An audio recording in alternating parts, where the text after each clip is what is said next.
سید محبوب الرحمان صاحب قبلہ نعرہ تکبیر نعرہ رسالت. تم چاہتے ہو اگر میں ہر چیز سے زیادہ میں تم سے قریب ہو جاؤں تو محمد پر درود بھیجا کرو. ایک مرتبہ اور درود پاک پڑھنا. اللہم صلی علی سیدنا مولانا محمد وعلی آل محمد بارک وسلم. صلاۃ و سلام علیک یا رسول اللہ صلی اللہ تعالی علیہ وآلہ وسلم. اللہ تبارک و تعالی ارشاد فرماتا ہے ان اللہ یغفر الذنوب جمیعا. بے شک اللہ تمام گناہوں کو بخش دینے والا ہے. اس سے قبل ہے قل یا عبادی الذین اسرفوا علی انفسہم لا تقنطوا من رحمت اللہ. یہ اللہ کی شان اتنی واضح ہے اور اتنا اس کی رحمانیت اس کی مہربانی بندوں پر بالکل واضح ہے کہ اپنے محبوب سے کہہ رہا ہے کہ محبوب آپ فرما دیجئے قل یا عبادی الذین اسرفوا علی انفسہم، ان بندوں سے جو گناہ کر کر اپنی جان پر زیادتی کرتے ہیں، اپنے اوپر ظلم کرتے ہیں، گناہ کر کے لا تقنطوا من رحمت اللہ، اللہ کی رحمت سے نا امید نہ ہو. ان اللہ یغفر الذنوب جمیعا انہ هو الغفور الرحیم. اللہ نے کہا کہ جو گناہ کر کے نا امید ہو چکے ہیں اور وہ سوچتے ہیں کہ اتنا عظیم گناہ کر چکا ہوں اور اتنے بڑے بڑے گناہ ہم نے انجام دیے ہیں، پتہ نہیں اللہ ہمیں معاف کرے گا کہ نہیں، اللہ بخشے گا کہ نہیں. کبھی کبھی یہ خیال آ جاتا ہے بندوں کے ذہن میں کہ پتہ نہیں ہمیں اللہ معاف فرمائے گا کہ نہیں. تو انہی لوگوں سے اللہ مخاطب ہے کہ ان سے محبوب فرما دیجئے کہ میری رحمت سے، اللہ کی رحمت سے نا امید نہ ہوں. اللہ سارے گناہوں کو بخش دیتا ہے، اللہ بخشنے والا مہربان ہے. حضرت سیدنا عمر فاروق رضی اللہ تعالی عنہ مدینہ شریف کی گلی سے گزر ہو رہا تھا اور اسی گلی سے ایک نوجوان کا بھی گزر ہو رہا تھا. نوجوان اپنے پیچھے شراب کی بوتل چھپائے ہوئے آ رہا تھا. حضرت امیر المؤمنین عمر فاروق کا سامنا پڑ گیا. اب وہ نوجوان بہت سوچنے لگا کہ یا اللہ آج تو میں بچ کے نہیں جاؤں گا، آج میری ذلت یہ ہونا یہ کنفرم ہے کہ آج میں ذلیل ہو جاؤں گا حضرت عمر فاروق کے سامنے. اب وہ من ہی من میں اللہ سے دعا التجا مناجات کرنے لگا کہ اللہ کریم آج حضرت عمر فاروق کے سامنے مجھے ذلیل ہونے سے، رسوا ہونے سے بچا لے. میں آئندہ کبھی شراب نہیں پیوں گا. ابھی یہ دعا کیا حضرت عمر فاروق نے کہا کہ تم اپنے پیچھے کیا چھپائے ہوئے. اب یہ دعا کرنے کے بعد جوان نے کہا کہ حضرت اس میں سرکہ ہے. وہ دراصل شراب کی بوتل تھی لیکن دعا کرنے کے بعد اللہ پر یقین کیا اس نے اور کہا کہ حضرت اس میں سرکہ ہے. تو حضرت عمر فاروق نے کہا کہ لاؤ دکھاؤ. جب وہ بوتل حضرت عمر فاروق کو اس جوان نے دیا تو وہ حقیقی میں سرکہ ہو گیا. دیکھیے اب اس کے بعد امام غزالی رحمۃ اللہ علیہ ارشاد فرماتے ہیں کہ انسان ذرا غور کرو، یہ بہت انسان کو جھنجھوڑا ہے حضرت امام غزالی نے اور بہت پائے کی بات انہوں نے کہی. ارشاد فرمایا کہ انسان ذرا غور کرو، جب بندے کے خوف سے اللہ سے توبہ کر لیتا ہے، بندہ رب کے خوف سے نہیں، بندہ بندے کے ڈر سے جب اللہ کی بارگاہ میں تائب ہو جاتا ہے تو اللہ اس کے شراب کی بوتل کو سرکے میں تبدیل کر دیتا ہے. اگر بندہ اللہ سے، اللہ کے ڈر سے تائب ہو جائے، شرمندہ ہو جائے گناہوں پر، تو وہ کیوں نہیں ہمارے گناہوں کی شراب کی بوتل کو سرکے میں تبدیل کر دے. بہت اللہ کی مہربانی اور اللہ کا لطف و کرم ایسا ہے کہ کہ جو نہ ہماری عقلیں جسے مفید کر سکتی ہے اور نہ ہی کسی کے پاس ایسا قلم ہے جو کتابوں میں لکھا جائے کہ اللہ کتنا مہربان ہے. یہ بیان نہیں ہو سکتا ہے. عقل، کتاب، علماء، عوام، خواص سب اللہ کی رحمانیت، اللہ کی غفاریت، اس کو کوئی احاطہ نہیں کر سکتا ہے کتنا بڑا مہربان ہے. اللہ کی رحمت سے ہمیشہ امید رکھنا چاہیے. کبھی بھی نا امید کسی بھی معاملے میں اللہ سے نا امیدی ہرگز نہیں رکھنی چاہیے. یقین اگر آج ہمارے اور آپ کے درمیان یقین ہوتا تو ساری پریشانیوں کا حل یقین ہے. اگر اللہ کی ذات پر ہم منحصر ہو جائیں اور اللہ ہی پر ڈیپینڈ ہو جائیں کہ ہم بس محنت کر رہے ہیں، رزق دینے والا اللہ ہے اور وہ خیر الرازقین ہے، بہتر رزق دینے والا ہے. وہ جانتا ہے کہ ہمارے بندے کو کون سا رزق زیادہ اچھا ہے، زیادہ بہتر ہے، وہ وہی عطا کرے گا. وہ صرف رازق نہیں ہے، بہتر رزق دینے والا ہے. تو پھر کوئی ٹینشن اور کوئی فکر ہمیں نہیں ہونی چاہیے. ہمیں صرف محنت کرنا ہے، کوشش کرنا ہے. رزق دینے والا، بہتر رزق دینے والا اللہ رب العزت ہے، اس کا وعدہ ہے. حضرت رابعہ بصری یہ بڑی ولیہ، بڑی کامل اور ایسی کامل تھی، اللہ سے دل انہوں نے ایسا لگایا تھا کہ جب یہ کعبۃ اللہ کے طواف کے لیے گئی تھی تو کعبہ ان کے استقبال کے لیے آیا تھا. اتنی عظمت والی کچھ ذات ہوگی جس کے استقبال کے لیے کعبہ اپنی جگہ چھوڑ دے اور آگے بڑھ کے استقبال کرے ان کا. حضرت رابعہ بصریہ کہ وہاں دو بھوکے لوگ اس غرض سے آئے کہ حضرت رابعہ بصریہ کی ہم جائیں گے تو ہماری بھوک بھی مٹ جائے گی اور رزق حلال پہ اثر آ جائے گا، حلال رزق مل جائے گی. حضرت رابعہ بصریہ کے ہم وہ دونوں پہنچے. حضرت رابعہ بصریہ کے گھر صرف 2 روٹیاں تھیں. آپ نے وہ دونوں ان 2 شخص کے سامنے رکھ دیا اور اسی دوران ایک سائل آ گیا، ایک مانگنے والا آ گیا. تو رابعہ بصریہ نے وہ دونوں روٹیاں ان دونوں شخص کے سامنے سے اٹھا کے اس سائل کو دے. اب ان کے گھر میں کچھ نہیں کھانے کے لیے. اسی درمیان میں وہ روٹیاں دینے کے بعد وقت کی ملکہ نے حضرت رابعہ بصریہ کے لیے اپنی خادمہ کے ذریعے خوب گرم روٹیاں 18 روٹیاں بھیجی کہ یہ رابعہ بصریہ کے لے جاؤ دے آؤ.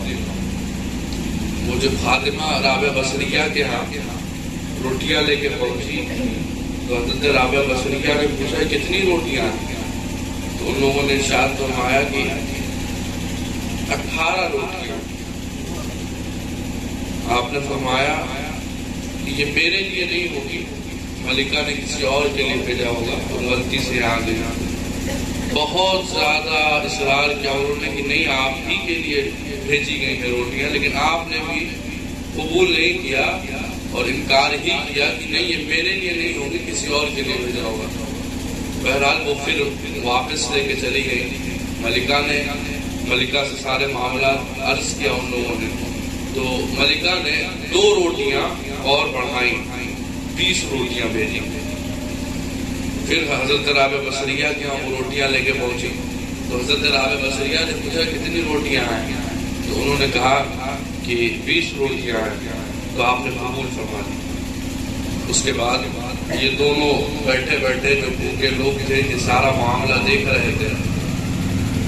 پہلے سوچے کہ بھوک مٹا لیا جائے، اس کے بعد پوچھا جائے گا. کھانے میں لگ گئے. جب کھانے سے فارغ ہوئے تو حضرت رابعہ بصریہ سے پوچھا کہ یہ سب کیا معاملہ تھا؟ ہماری بھوک، آپ کی بھوک اور کتنوں کی بھوک 18 روٹیوں میں مٹ جاتی اور 20 میں بھی مٹ جاتی. آپ نے 18 نہیں قبول کیا، 20 قبول کر لیا. تو حضرت رابعہ بصریہ نے ارشاد فرمایا کہ اللہ کا وعدہ ہے کہ کہ جو میری راہ میں 1 خرچ کرے گا میں اسے 10 عطا کروں گا. میں نے تو 2 خرچ کیا تھا, مجھے تو 20 ملنا چاہیے, 18 مل رہا تھا. اللہ کا وعدہ 18 پہ نہیں پورا ہوا, میں نے نہیں قبول کیا, 20 آیا, اللہ نے وعدہ پورا کیا, میں نے قبول کر لیا. لیکن یقین نہیں, بھروسہ کی اعتماد اور یقین ہے بالکل کہ میں نے 2 خرچ کیا ہے تو 20 ملنا ہی ملنا ہے, کیونکہ اللہ وعدہ خلافی نہیں کرے گا. معاذ اللہ, اللہ ایسا نہیں, اللہ نے جو کہہ دیا وہ ہونا ہے. بس یقین, اللہ نے کہہ دیا ہے وَأَنْتُمُ الْأَعْلَوْنَ إِن كُنتُم مُؤْمِنِينَ, کامیاب تم ہوگے, تم ہی ہوگے اگر تم مومن ہو. مومن شرط ہے, ایمان والا ہونا شرط ہے. اگر ایمان والے ہو تو کامیابی تمہاری ہے. بس قرآن اور علماء کی تقریر اور بزرگوں کی صحبت میں بیٹھ کر سن لینا کمال یہ نہیں ہے, اس پر عمل کرنا, اس پر ٹھہر جانا. کہ قرآن نے یہ کہہ دیا ہے, اللہ رسول کی زبان سے اللہ رسول اللہ صلی اللہ علیہ وسلم نے یہ فرما دیا ہے, تو اب یہ بات غلط نہیں ہوگی. اب اس پہ ٹھہر جائیے, اور یہی تو ہمارا مذہب ہے. استقامت, یقین, توکل, اللہ کی ذات پر بھروسہ, یہ بہت عظیم نعمت ہے, بہت عظیم دولت ہے. اگر اس پہ ہم ٹھہر جائیں تو پھر سارے معاملات ہمارے حل ہو جائیں گے. جب ہمارا یہ یقین ہو جائے کہ اللہ بہتر رزق دینے والا ہے اور وہ دے گا.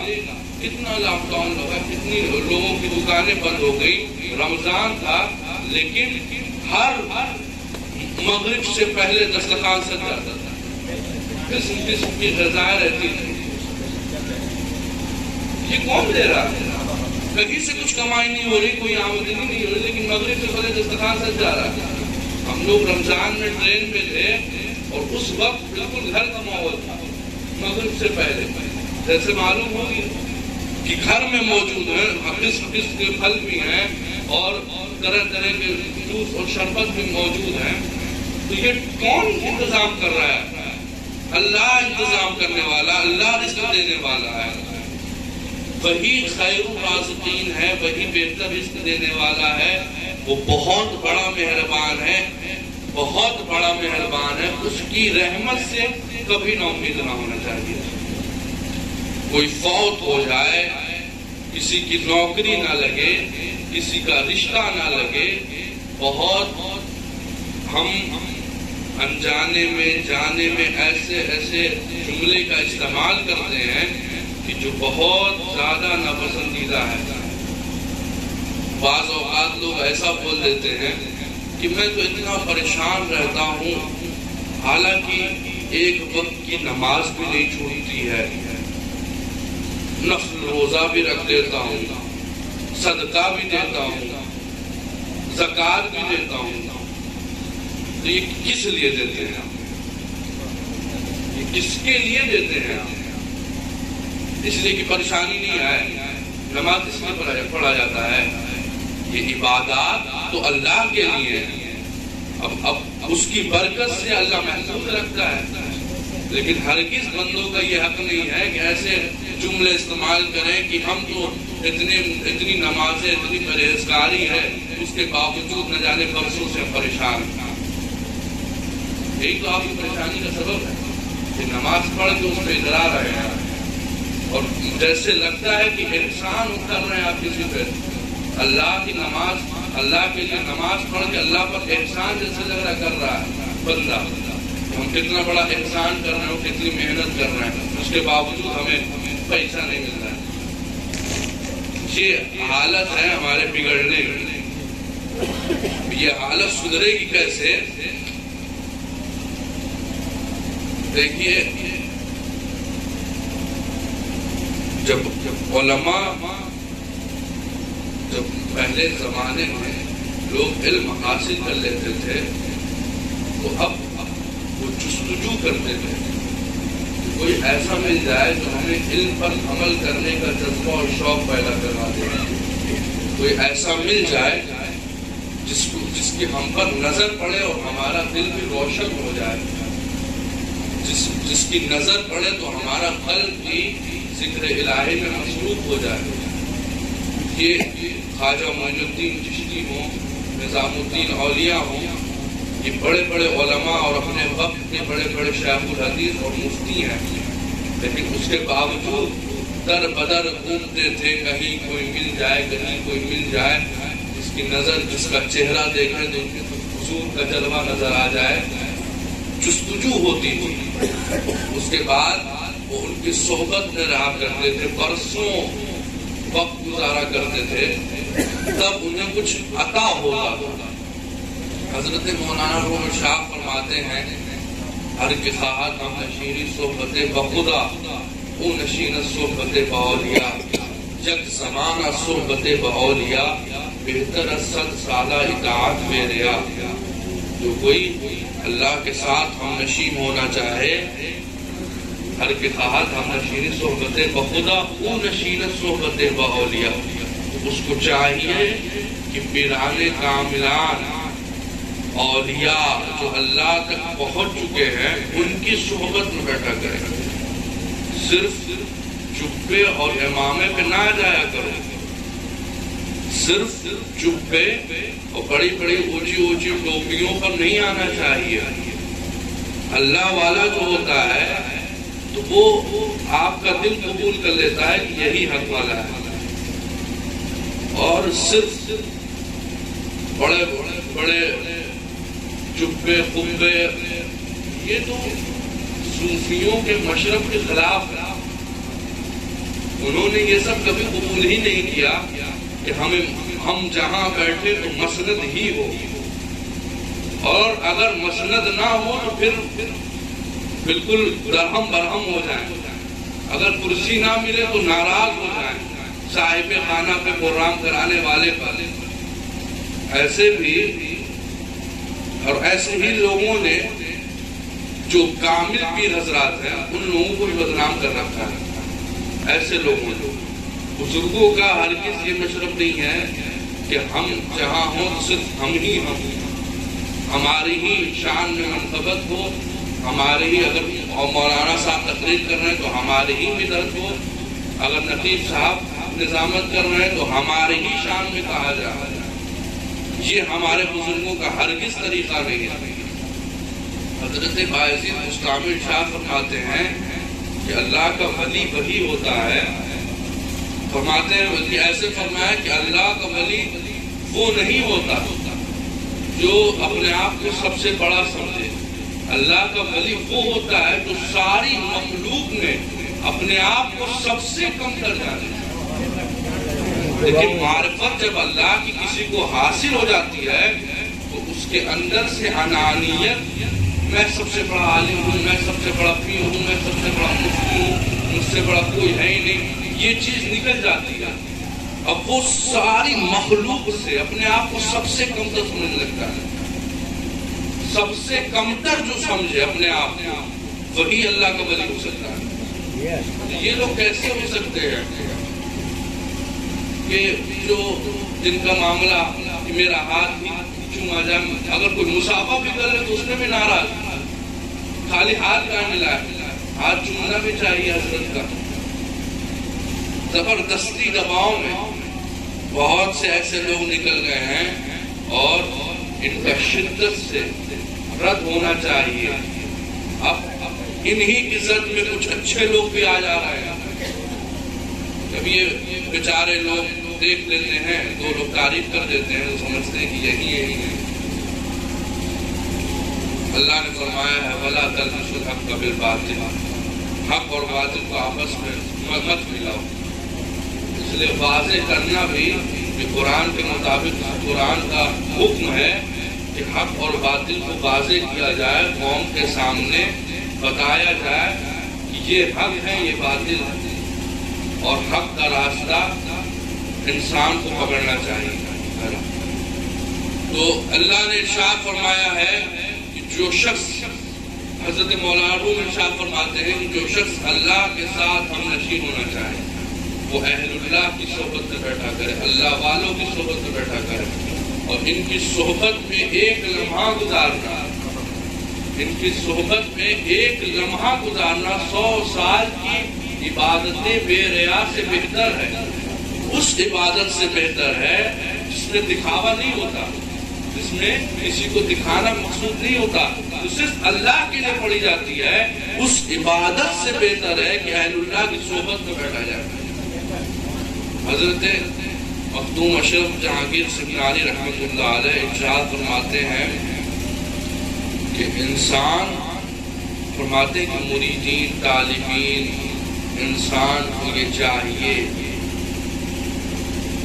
فرض ہے، فرماتے ہیں مخدوم صاحب کہ فرض ہے کہ وہ مشائخ کی صحبت میں بیٹھا کرے، اور فرماتے ہیں کہ جو چیز 40 چلنوں سے میسر نہیں آتی، چلنوں سے نہیں ملا کرتی، وہ ان کی صحبت میں صرف بیٹھ جانے سے مل جایا کرتی ہے۔ جو شخص صرف ان کی صحبت میں بیٹھ جایا کرتا ہے، اس کو چلنے اڑنے کی ضرورت نہیں ہے، وہ صرف بیٹھ جاتا ہے، اس کو سب مل جاتا ہے۔ انسان کو جو نسبت سے جو ترقی ملتی ہے وہ عمل سے نہیں حاصل ہوتی،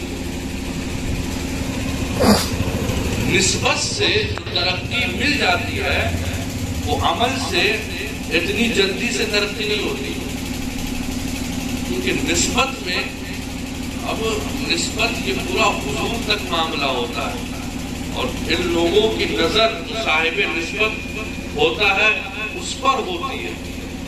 اب ایک بے نسبت نمازی میں اور ایک صاحب نسبت نماز میں بہت فرق ہے۔ یہ 5 وقت کی نماز با جماعت پڑھ لے، اس کے